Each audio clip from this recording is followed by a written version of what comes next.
Hi. Uh, this video is very unscripted. It's been a long while since I've recorded, as you can probably tell by the really wacky setup. You can see a bit of my desk down here. I'll get stuff figured out eventually. For now, it just felt important to record this video, especially today. Today is Transgender Day of Visibility, and this is kind of my unofficial coming out video. Hi, I have been going by she/her for a little over a year and a half now, and it's been nice. I'll toss this into, I'm pansexual. I don't really care about gender when it comes to attraction either. Now that that's out there, I wanted to make this video since, while mostly on Discord and on Twitter, I've been openly out about it.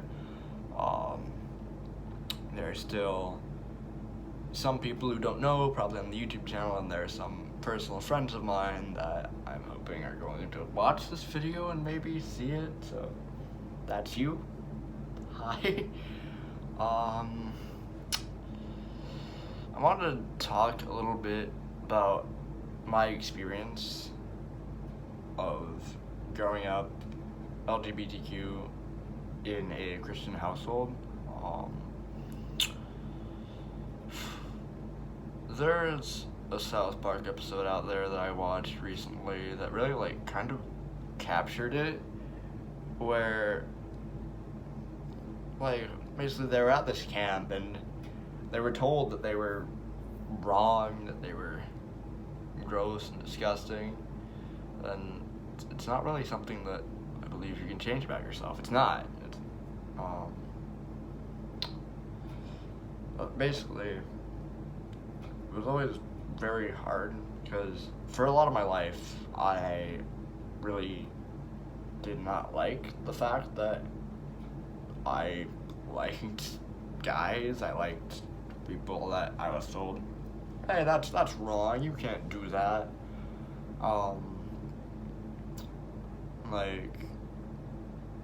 For a while, I honestly did kind of let what they were trying to say get to me.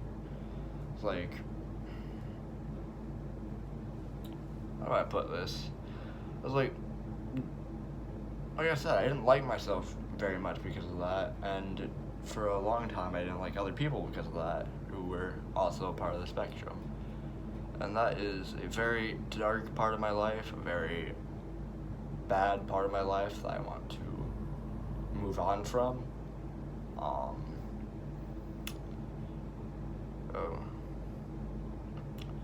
Anyways, yes, more in the now, more recently, over my 2 years going to a pastoral training school,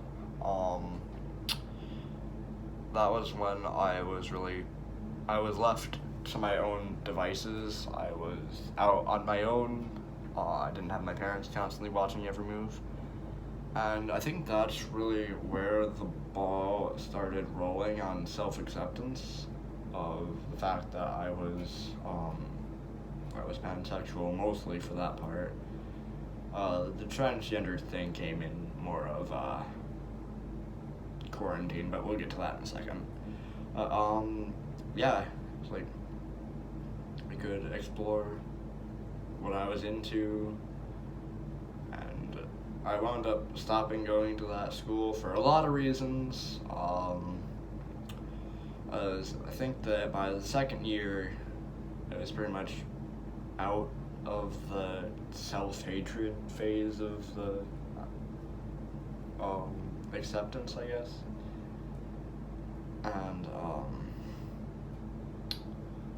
it's just I'd be dragged to chapel every morning. We were supposed to go at night, but I dodged that every chance that I could. But yeah, every morning we had chapel, we had Bible lessons, and I'm not trying to say that your religion is wrong or anything about that.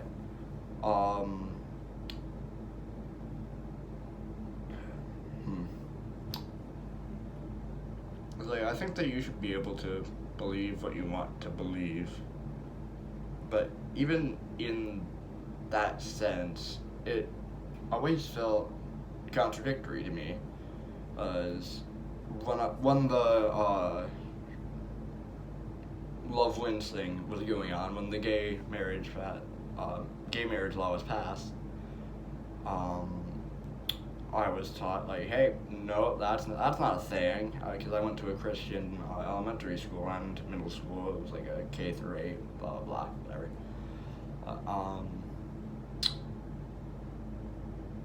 It always felt contradictory to me that they wanted to hate on anybody who was part of the spectrum and still insisted that love thy neighbor, accept others, and all that. It was just always weird to me. I don't know. I feel like you can both be a Christian and accept gay and homosexual. You just don't be gay or homosexual. Or gay or homosexual, I'm stupid. If even in the scriptures, Jesus Jesus ate with people who were tax collectors. One of the 12 disciples was a sinner, tax collector. So I don't think that just because people are sinners, then that they should be exiled by the religious standards. Accept everyone is basically the message of the entire Bible. This is getting too religious for my taste. Let's focus on the quarantine thing. Over quarantine, that was when I was heavily left to my own devices. Because at first,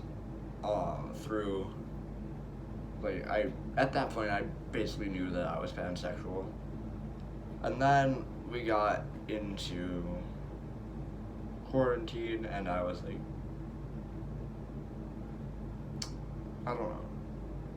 I was able to express who I was more openly, because, like, even though I've always known not always, but for those 2 years I knew that I was pansexual, or whatever, semantics, focus. I still couldn't present who I was. I didn't even know who I really wanted to be at that point in my life. And I think I met someone very close to me. They're not around anymore, but they were a very big part of my life, and they had a big impact on who I am today. I think that talking with them is heavily a part of realizing that I was transgender. It's like hard to pinpoint an exact point, because it was more like, hey, I'll try this out, and then I realized, I kind of hate being called he/him now. I would much rather be feminine, and yeah, I'm just a lot happier with that in place. And now that I have moved out, I'm on my own, I'm even more able to present the kind of person I want to be.